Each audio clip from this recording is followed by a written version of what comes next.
Okay, I see the reasoning there. From a fairness perspective, how okay is it? From my POV, if I like Yasuo and Yone, and I'm equally effective on both, I'd be winning less games on Yone just because Riot decided he doesn't need a good win rate. Of course, this is ignoring win rate skews and whatnot. Yeah, I think my perspective on that is that that's ignoring the win rate skews too much, right? Like, Yasuo's win rate curve is sharper, right? Part of the reason why Yasuo has a higher win rate than Yone, it's not the only reason, but one of the reasons why he has a higher win rate is because the average person playing Yasuo has played way more games of Yasuo than the average person playing Yone, right? That's actually where some of the win rate comes from. So from my perspective, it's kind of like we have like a general idea of where we want champions to sit win rate wise according to their mastery curve and how deep they are. And they both currently are within a range, right? And it's like, if your disagreement is how we calculate that range, I could definitely like see how you would think that, right? Okay, this bush is warded. But in general, that's kind of how we structure these things is we believe that champions should be within a certain range of, hey, if you master them, you're allowed to win, this, X percentage of your games, right? And this is why champions like Malphite, etc., tend to be relatively high win rate because most people playing champions don't have a ton of games on them, right? There are very few champions that actually are played by like relatively experienced players with any level of frequency. Yasuo is, by the way, one of those champions as well. I have a great story. This is I will be changing, like I will be leaving the names anonymous to protect the innocent. But I do have a good story about Overwatch here. So this is way back in the day for Overwatch where they were actually making new heroes back in the day. This is when they had like a real like hero development pipeline. They were like actually making new heroes at like a real pace, even though it was still slow, very slow comparatively to like League champs at the time. One of the designers that worked at League decided to go to Blizzard and at the time I didn't actually know what he was going to Blizzard to do. I just heard he was gonna go work at Blizzard. I was like, oh, sorry to see you go. Like, have a good time. Go work on Overwatch or whatever. Because I knew he was working on Overwatch. I didn't know what he was doing. So the day comes when he's no longer around. I'm like, okay, well, that's sad. We don't have this guy around. I thought he was a good designer, right? Et cetera, et cetera. So 2 weeks later. I'm walking around. I walk around the Champions pit, and I'm like, the guy is back, and I'm like, wait, what? Like, I thought he went to go work at Blizzard.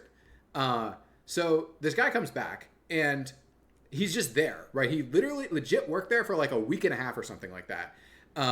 And the crazy thing about this, and I learned a lot of this story later on. And again, names will be changed.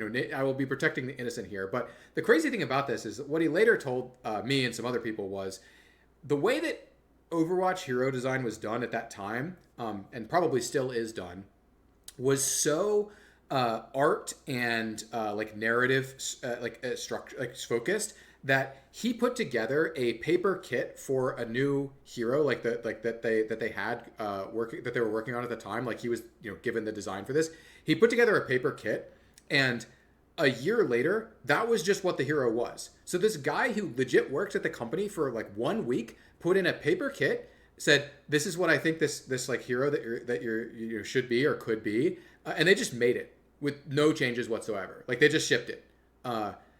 Like that's how focused they were on like, oh, we got to get like all these other things right. Like the design, they didn't even consider that, which is like, it makes sense when you look at a lot of their kits of like, you really didn't consider this or like playtest this much at all, right? Like especially their original kits from Overwatch. So yeah, that's just like my good story of like, I will be speaking no names of anything in this to protect the innocent, but yeah, it is a true story to the best of my knowledge that someone joined Blizzard Design on Overwatch for like 1.5 weeks and basically got an entire kit in. Is there a reason the turbo broken champs like TF, Torch, Laundry's Comet has 63% win rate? So the problem with your statement, like I'm not even going to talk to you about set because your statement starts from a very flawed perspective. And that's the idea that saying that Twisted Fate with Leandries and Comet having a 60% win rate like really means anything. And like, I'm not trying to flame you here, but like, you can't look at win rates of builds and take them at face value. Like, here's a great example for you.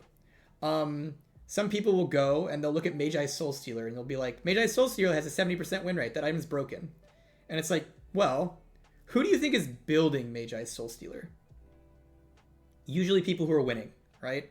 So if Magi Soul Stealer ever had a 50% win rate, it would be weak. It would be bad. It would be an item you probably should never buy.